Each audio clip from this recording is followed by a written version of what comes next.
প্রতীক্ষা, প্রয়াস, এই দুই জীবনের অভিন্ন অঙ্গ। দেখতে গেলে আমরা জীবনে কারোর না কারোর প্রতীক্ষা অবশ্যই করি।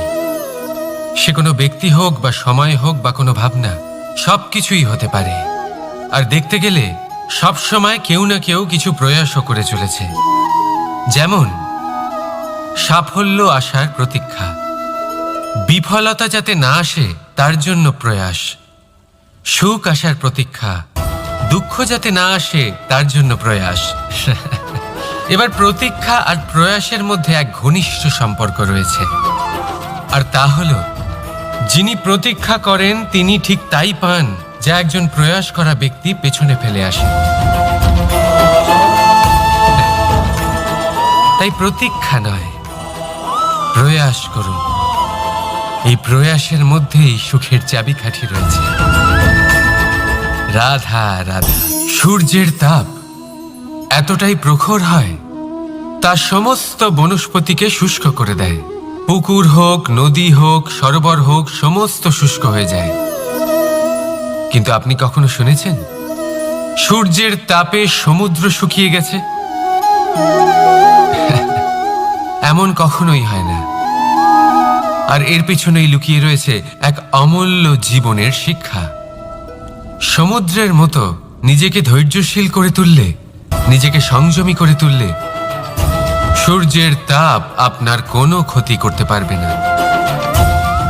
আপনার অন্তর থেকে সেই তাপ বাষ্পায়িত হয়ে মেঘ তৈরি হয়ে সূর্যকে ঢেকে দেবে, আর তারপর হবে শুধু সাফল্যের বৃষ্টি।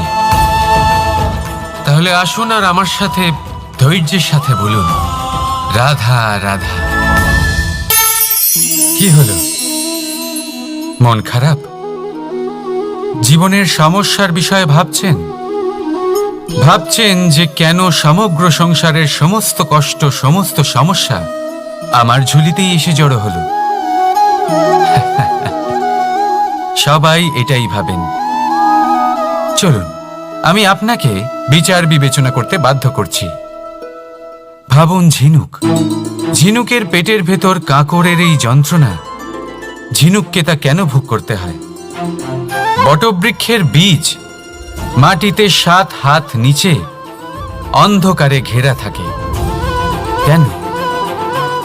সংসারের সবচেয়ে তীক্ষ্ণ জ্বালা সূর্যকেই জ্বালায় কেন? কারণ ঝিনুকের মধ্যে সেই ক্ষমতা রয়েছে মুক্ত জন্ম দেওয়ার। বটবৃক্ষের বীজেই সেই বল রয়েছে যে সে সংসারের সবচেয়ে দৃঢ় বৃক্ষ হতে পারে। সূর্যের মধ্যে সেই ক্ষমতা রয়েছে যে সে নিজে জ্বলে এই ব্রহ্মাণ্ডকে প্রকাশ দিতে পারে।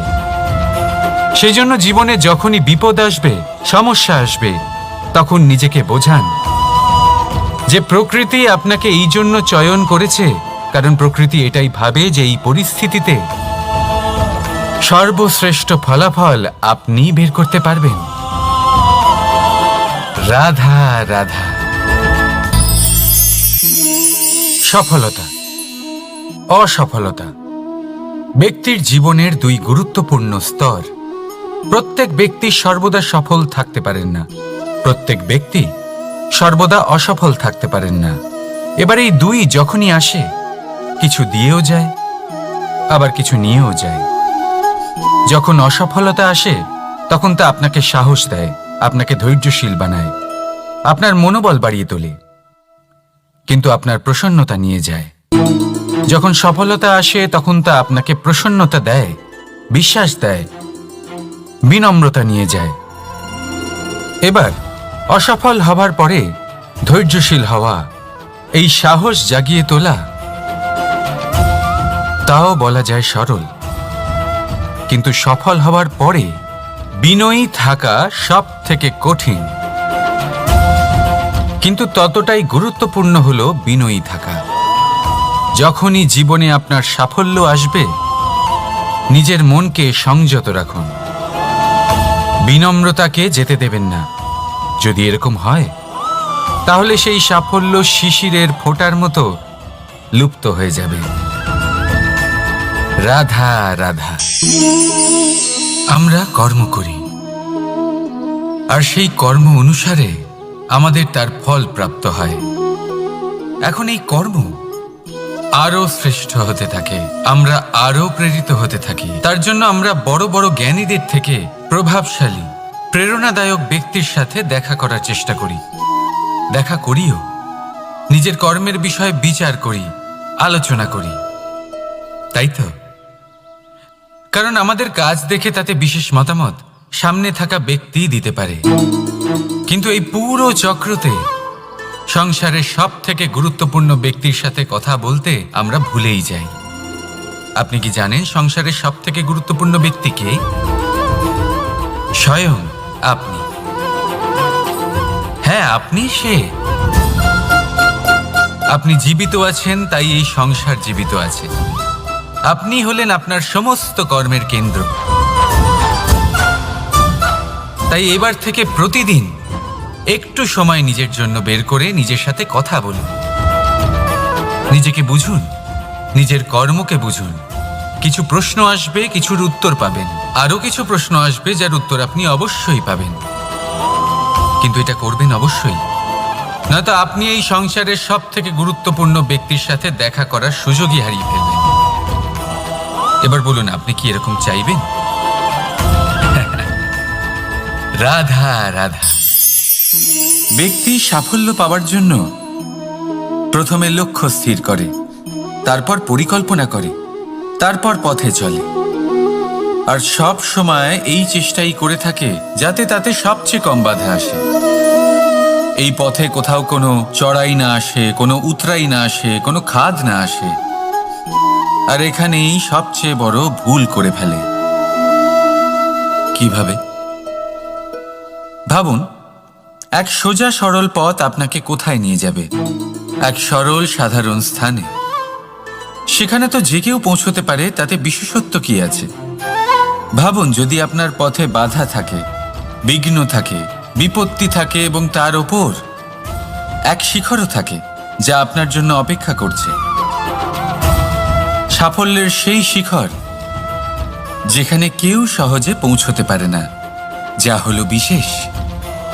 তাই নিজের জীবনে যখনই সমস্যা আসবে তাকে ভয় পাবেন না, মুখে হাসি নিয়ে তাকে স্বাগত জানান। আর সাবধানে থাকবেন, যদি আপনার পথে কোনো বাধাই না আসে, তাহলে এর দুটোই অর্থ হয়। হয় আপনি নিজের লক্ষ্য সঠিক বেছে নেননি, নয় আপনি রাস্তা সঠিক বেছে নেননি। রাধা রাধা। মানুষের সবসময় এই ইচ্ছেই থাকে যে সে পরিপূর্ণ হবে, তাই সবসময় চেষ্টা করতে থাকে, কর্ম করতে থাকে, যেন তার জীবনে কোনো ত্রুটি না থাকে, কোনো দোষ না থাকে, কোনো ভুল না থাকে। কিন্তু যখন মানুষ এটা করতে থাকে, নিজের সম্পূর্ণ মনোযোগ তাতেই কেন্দ্রীভূত করে, তখন তার বিকাশ আস্তে আস্তে থেমে যেতে থাকে। কিভাবে? আপনি বলবেন, এতে ভুল কি আছে? এ তো বেশ ভালোই মনে হচ্ছে। দেখুন, এই ত্রুটি, এই ভুল, এই দোষ আপনি যাই করে নিন, আপনার জীবনে থাকবেই থাকবে। এবার আমার কথা শুনুন, এইগুলোই পরবর্তীকালে আপনাকে জীবনে শুধরোতে বাধ্য করবে। এক নির্দিষ্ট মাপকাঠি নিয়ে জীবনে এগোনো ঠিক মনে হতেই পারে, কিন্তু তা শুধুমাত্র যন্ত্রের জন্ম দেয়, না মানবিকতাকে, না মানুষকে। তাই মনে রাখবেন, যদি আপনি নিজের জীবনের দরজা প্রত্যেক ভুলের জন্য, প্রত্যেক দোষের জন্য বন্ধ রাখেন, তাহলে জেনে রাখবেন সমস্ত সত্য সেই বাইরেই থেকে যাবে। এই ভুল, এই দোষ, এই ত্রুটি হলো সেই যা আপনাকে জীবনের বিষয়ে, প্রয়াসের বিষয়ে, কর্মের সত্যির বিষয়ে জানতে সাহায্য করবে। এই ত্রুটিগুলিকে আপন করতে শিখুন, আর আমার সাথে ভালোবেসে বলুন, রাধা রাধা। ছল, কপট, এই শব্দগুলির সাথে সংসারের কোন ব্যক্তি পরিচিত নন? সবাই জানেন এই শব্দগুলি কি আর এর অর্থ কি। সবাই জানেন বিশ্বাসঘাতকতা কি, সবাই অনুভব করেছেন। কিন্তু আপনি কি কখনো এটা ভেবেছেন এরকম কেন হয়? এর কারণ কি? এর কারণ হলো আশা। যদি আপনি কোনো গুহায় যান আর আপনি আশা করেন যে সেখানে অন্ধকার হবে না, তাহলে তো আপনি আঘাত পাবেন। যদি আপনি সাগরে যান আর এটা আশা করেন যে আমি ভিজবো না, তাহলে তাতে সাগরের তো কোনো দোষই নেই। এখানে দোষ হলো আপনার আশা। একটা গুরুত্বপূর্ণ কথা মনে রাখবেন, মানুষ মানুষের সাথে ছলনা করে না, মানুষের সাথে ছলনা করে তার আশাগুলি, যা তিনি অনুচিত ব্যক্তির থেকে করেন। সেই জন্য জীবনে কখনো কোনো আশা করার পূর্বে অবলম্বনের মূল অর্থ বুঝুন। জানুন তিনি আপনাকে সঙ্গ দেওয়ার আদৌ যোগ্য কিনা। না ভাঙবে আশা, না ভাঙবে বিশ্বাস। রাধা রাধা।